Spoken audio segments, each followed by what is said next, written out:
مقام صحبہ میں حضور صلی اللہ علیہ وآلہ وسلم نے نماز ظہر ادا کی اور پھر حضرت علی رضی اللہ تعالیٰ عنہ کو کسی کام کے لیے روانہ فرما دیا۔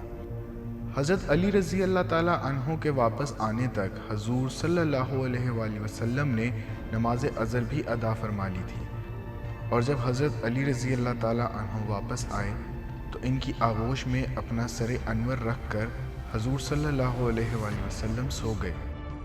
حضرت علی نے ابھی تک نماز عصر ادا نہ کی تھی، ادھر سورج کو دیکھا تو غروب ہونے والا تھا۔ حضرت علی سوچنے لگے کہ ادھر رسول خدا صلی اللہ علیہ وآلہ وسلم آرام فرما رہے ہیں اور ادھر نماز خدا کا وقت ہو رہا ہے۔ رسول خدا کے آرام کا خیال رکھوں تو نماز جاتی ہے، اور اگر نماز کا خیال رکھوں تو رسول خدا صلی اللہ علیہ وآلہ وسلم کے آرام میں خلل پیدا ہوتا ہے۔ کروں تو کیا کروں؟ آخر مولا علی شیر خدا رضی اللہ تعالیٰ عنہ نے فیصلہ کیا کہ نماز کو قضا ہونے دو، مگر حضور کی نیند مبارک میں خلل نہ آئے۔ چنانچہ سورج ڈوب گیا اور عصر کا وقت جاتا رہا۔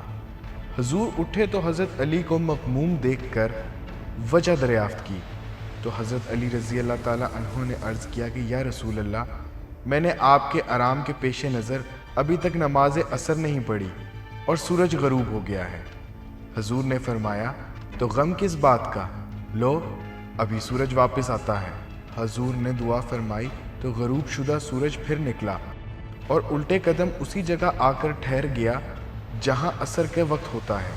حضرت علی رضی اللہ تعالیٰ عنہ اٹھے اور نماز عصر ادا کی، اور نماز عصر جیسے ہی ادا کی تو سورج واپس غروب ہو گیا۔